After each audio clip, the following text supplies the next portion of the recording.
All right, we are on to our last lecture on laws of nature, um, finishing out week 3. There's much more to be said about laws of nature. If you look at the Stanford Encyclopedia article and at the other sort of additional readings that I put on the syllabus, you'll see, in fact, that Nancy Cartwright has written some stuff about laws. She's in our department. She's like around, and you can talk to her if you want to talk to someone who's an expert in these things. But for now, we're going to have to stop with the best systems account. But should be enough to give you a firm grounding in like the basic, beginnings of like what people talk about when they talk about laws. So if you then wanted to sit down with Nancy, you would be able to speak to each other about it. Okay, so what is David Lewis's account? So where we left off with Dretske, right, he had argued that regularity accounts just don't cut it. There's a lot of things about them that just don't match up with our intuitions about what a law should be. Now, to be fair to Swartz and his regularity account, he kind of admitted that, right, when he said we need to do a sort of Gestalt switch. I think you could interpret him as saying, yeah, I know your folk concept of what a law is something that like necessitates, right, things acting, and the law of gravity pushes things towards the ground and stuff, or pulls them, whatever. And you could interpret Swartz as saying you need to stop thinking that way. Your folk concept of laws is bad. And then you might interpret Dretske as insisting on that folk concept of laws and trying to make good on it, right? Trying to make sense of it. So they could be in some way sort of totally talking past each other. I don't know. Maybe that's an interesting term paper.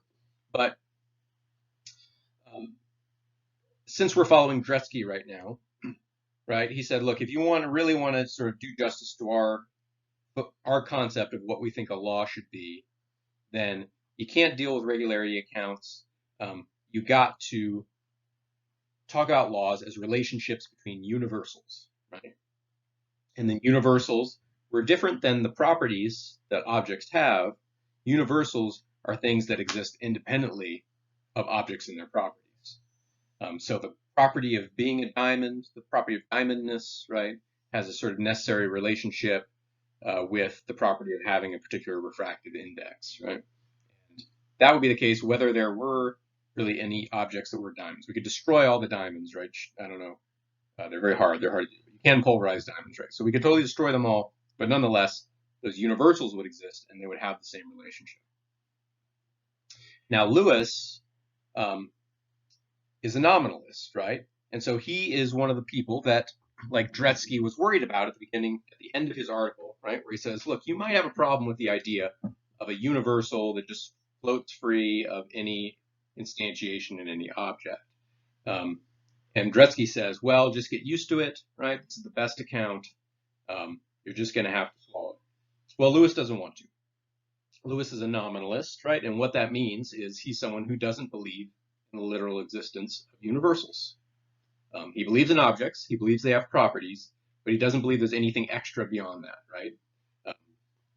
Objects, but there's no property of redness, right, that exists outside of those objects. But he does believe in possible objects, right? So you can imagine someone that is very, and the regularity theorists, I guess, are very strict about what they allow exists, right? They say there's objects, there's their properties, that's it. Right? And then you have Dretske who says, no, well, universals exist too. And you have Lewis says, no universals, but there are possible objects. So there's all the donkeys that exist in the world, right? But there are also, in that class of donkeys, are possible donkeys. So, for example, there is no donkey in this room right now, but I might have, right, if I really wanted to make the point to illustrate it and sort of like thought it would be funny, right, I could rent a donkey and trot it in here, right? So there's like a possible world where there's a donkey in this room. And Lewis says, yeah, that donkey exists too, in a way. So that's a little weird. That's almost as weird or equally as weird as believing in universals. But there's a reason. Right? If he didn't believe in those possible objects, then he wouldn't be able to account for the counterfactual statements that we want our laws to give us knowledge about, allow us to make predictions about. Right? Remember the Brakeless Trains, right? So the laws of physics and engineering and various laws, along with like antecedent conditions, tell us that we can pretty well predict with almost 100% certainty that if you took a train, didn't put any brakes on it, and then just send it down the tracks, that would be bad news. There would be accidents, right? People would probably die.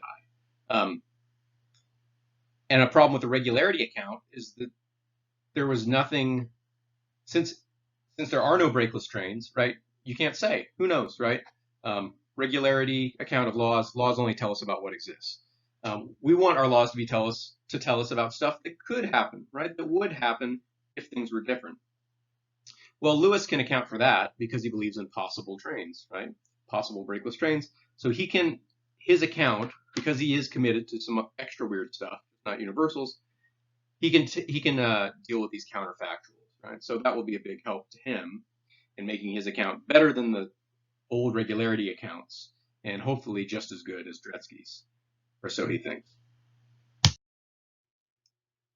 So now, to make sense of Lewis's account, we have to make a little finer distinction than we had been before. Before, we had been a little sloppy about talking about properties, talking about universals, and it wasn't super important to make the distinction. Now we need to make this distinction. So Lewis tells us a bit about what a property is and what a universal is and how they're different. So universals float free of any instances, either actual or possible. So the property of redness exists independently of any red thing. So here we have a couple red things. We have Willie Nelson's hair. It's gone a little gray, but he is famously, right, the redheaded stranger. And we have his red sweater, right? So both instantiate the universal redness. And this is going to be a little trippy, but just follow me here. So universals, as he defines them, are wholly present in each instantiation, right?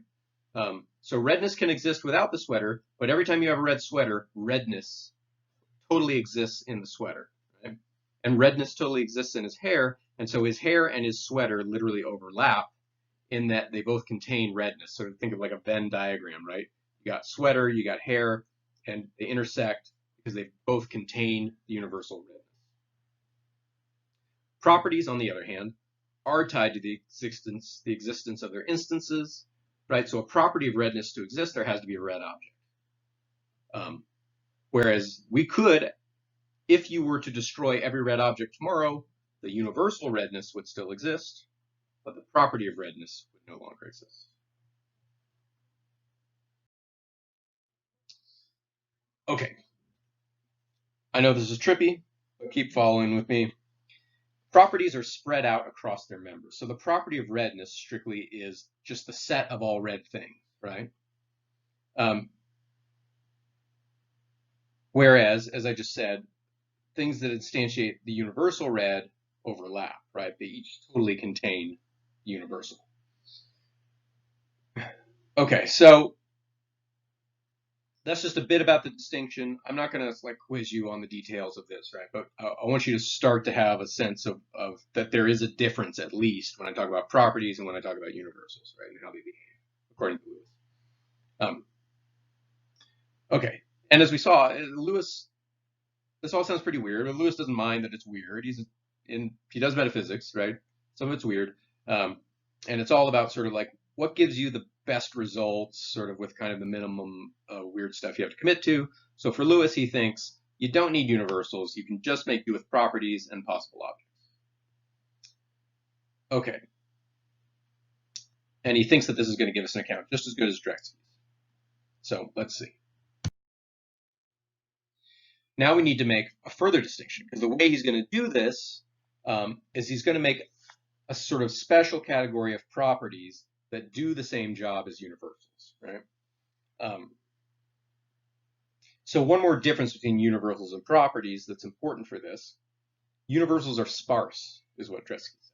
So that means that, so compare with properties. So properties, any sort of like weird description you want to make up, that property exists, right? So being not gold, that's a perfectly good property. Being owned by Fred, perfectly good property. Being less than 2 miles away from the Eiffel Tower, sure, that's a property, right? Almost anything can be a property. But there's not going to be universals like that. Universals are sparse, right? They're universal. You're just going to have the most basic ones that you could then use to build up to those descriptions. So if you have the universal of goldenness, right, then and the universal of sort of negation, I guess, or at least the logical operator of negation, then you can come up with the property of non-goldenness. If you had the universal of ownership and the object Fred, then you can come up with the property of being owned by Fred, right? So universals, you just have the most primitive components, right, that you need. And properties, like I said, the property being the second cousin of the first female orthopedic surgeon in Kansas, sure, why not? Perfectly good property. But that's not going to be a universal. Okay. But you could just carve out a special class of what we call natural properties that do correspond to the universals. And those will be sparse, right? So maybe there's no natural property of being the second cousin of the first female orthopedic surgeon in Kansas, right? But maybe there is a natural property of being female or something like that. I don't want to get too controversial here. So, and Lewis does concede that the difference between a natural and a non-natural property might be one of degree, right? So atomic weight, probably a good example of a natural property. Being a surgeon, I don't know, maybe less natural. Being, right, second cousin of the first female orthopedic surgeon in Kansas, probably definitely not a natural property, or at least way on that side of the spectrum, right? So it might be a spectrum, but the sorts of, I mean, you can kind of see where we're getting here, right? Natural properties are going to be the sorts that you want to put in your laws, right? Pressure, volume, right? Things like that. Those seem to be natural properties, the basic building blocks of the universe.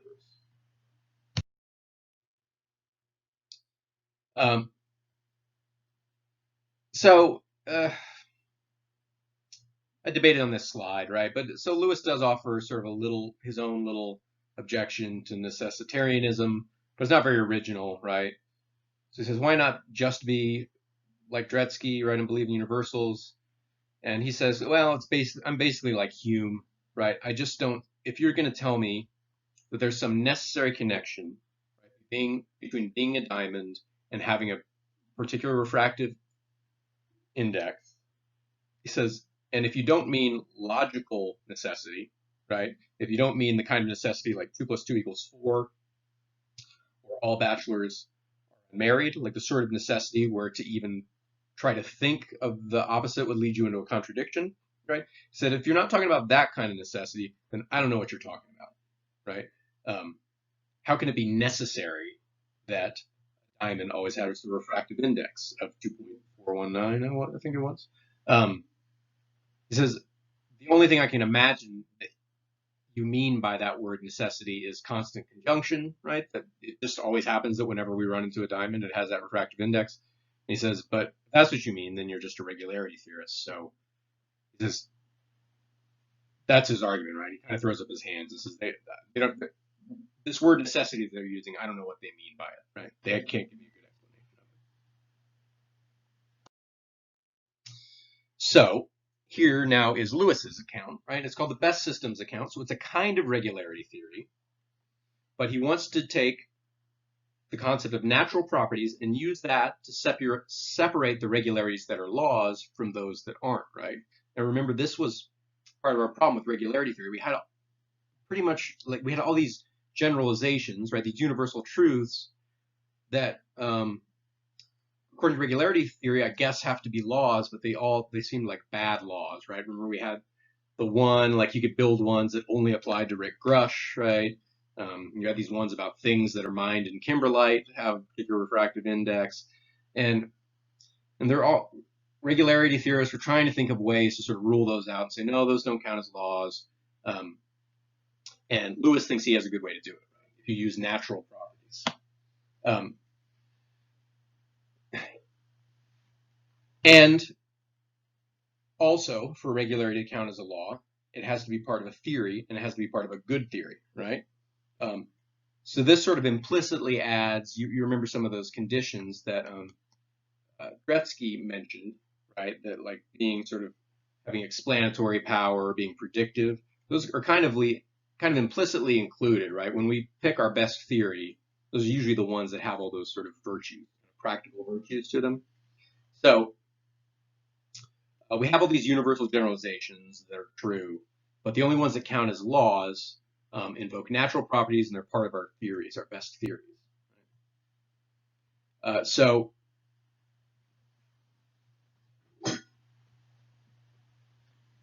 if you take all those theories, right, take all our best theories in physics, biology, psychology, whatever, put them all together, right? It's a long list of sort of like all the stuff that those theories say.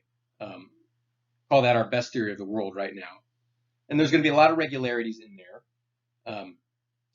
And some of them will be laws of nature, but not all of them, right? But nothing outside of that could count. So we've ruled out a lot of stuff. So our best theory is not going to probably be talking about regularities that only apply to Rick Rush, right? They're probably not going to be it's not going to be a regularity in our best theory that things mined in kimberlite have a particular refractive index. Right? So that's kind of includes some of the pragmatic, practical side. And that was sort of the stuff, honestly, that Gretzky objected to. Not totally clear that Lewis has addressed this issue.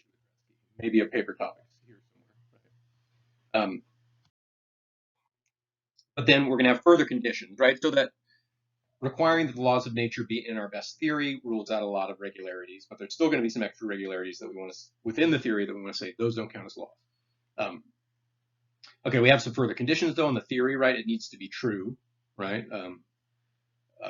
It needs to be closed under strict implication. So that means that all the logical consequences of the theory are also going to be part of the theory. And it needs to be as simple as possible while still being as informative as possible, right? And this is kind of key, right? This is going to help us rule out some really awkward theories, because you could have a theory that just says everything that's true anywhere, but that's not going to be good. It's not going to be. We want simplicity, right? Because we want a theory that explains a lot using a little basic, the most sort of basic few elements, right? That's sort of what we look for in an explanation. This is kind of a theoretical virtue. Everyone likes simple theories. It's not totally clear why simple theories are better, right? And this is sort of an interesting issue in philosophy, metaphysics, philosophy of science. But lots of people do seem to have the intuition that it's a better theory if it explains everything from the fewest, simplest sort of theorems, right? And then you're probably, in your best theory, they're not all going to be laws of nature. You want it to be simple, right? So they're probably going to be mostly laws of nature, because those are going to be the essential things you need. But they're going to have to be at least some just particular facts. Like maybe at a minimum, you need to mention the Big Bang, right? Or the initial conditions at the Big Bang or whatever. And then maybe from there, if you had like a perfect theory of physics, right, and everything else of biology perfectly reduced to that theory, then maybe everything else would be a law. You are going to have some non-law, just sort of initial conditions sort of facts, right? Okay, so this is what our best theory is going to look like. But we have a problem here. We have this sort of tension between simplicity and informativeness, right? Now, simplicity in particular is relative to the language you use to express the theory. So I could invent a single word that expresses everything about the universe, right? And joking, I sort of said maybe the Germans could come up with this word, because they kind of do these sort of it's sort of a Lego language where they have these big long words that just mean like whatever, building with 16 windows. They probably have a word for that, But Lewis wants to sort of rule this out, right? You don't want to be able to just sort of like say, okay, here's a word, fum, right? And fum just means every true thing in the universe. Okay, super simple theory, one word theory, right? But that's no good. So we need to regulate what sort of vocabulary is allowed and what isn't. And this is where the notion of the natural property comes in, right? So Lewis wants to say that the primitive vocabulary of our best theory can only refer to natural properties. And that's probably going to be stuff like mass, charge, who knows, even acidity, or if you're supply and demand, if economics turns out to not be able to sort of like reduce down to basic physics. But you're not going to have anything like 2 inches to the left of a philosophy professor who owns 2 poodles or something like that, right? So this is, we spent a while sort of cooking up the difference between universals and properties and then natural properties. And this is why, right? We want our laws to be part of our best theory, but our best theory is going to be the one that only uses natural properties, okay? So this will definitely rule out the single word, sort of most simple, most informative theory, right? And he left open the fact that there could be different degrees of naturalness, so that gives him a little wiggle room here. So maybe physics sort of deals with the most natural properties, and maybe in economics you're gonna have some less natural properties, but it does allow him a little flexibility here on what can be included in your theory. And he admits, like, he hasn't totally sort of closed the book on this. You might still want to argue over what counts as simple and sort of how you weigh that against informative, right? What's the most simple / most informative theory, right? You might have one that's a little less simple, but way more informative, or vice versa. He says, sure, you might still have to argue about that stuff, but he thinks that his bringing in natural properties and stipulating that your theory has to only use natural properties has sort of done the heavy lifting, and then you just have to argue over the details. So,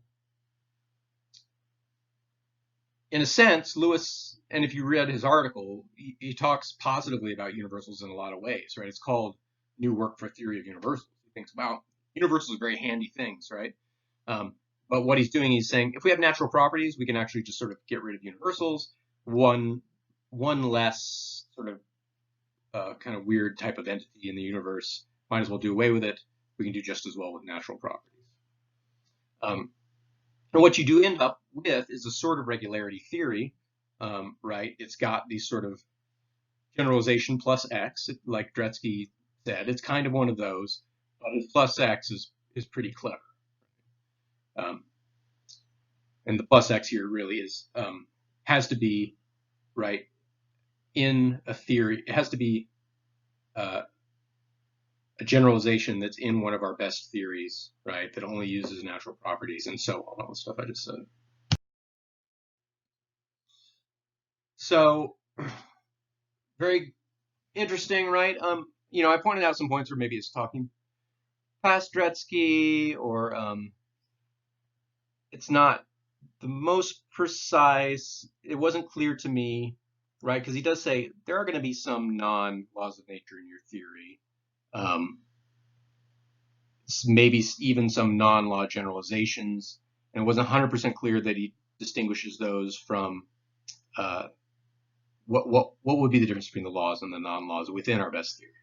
And just one extra question that sort of occurred to me, maybe occurred to you: does this make lawhood contingent on human knowledge, right? And this is one of the problems Dretske had with these sort of universal generalization plus X regularity accounts. Because theory making is something humans do. So does that mean that for something to be a law of nature, it depends on what our best theory is at any given time? Certainly, it seems like a lot of the writers we've been dealing with before, certainly Swartz was emphatic on this. Laws of nature just exist, right? They don't depend on humans. And it sort of seems like Lewis has made our laws depend on humans, at least via our theories, right? So Lewis has offered us sort of an interesting, certainly popular account of lawhood. It does in some ways brings up as many questions as it answers, right? But then that's fertile ground for writing papers. So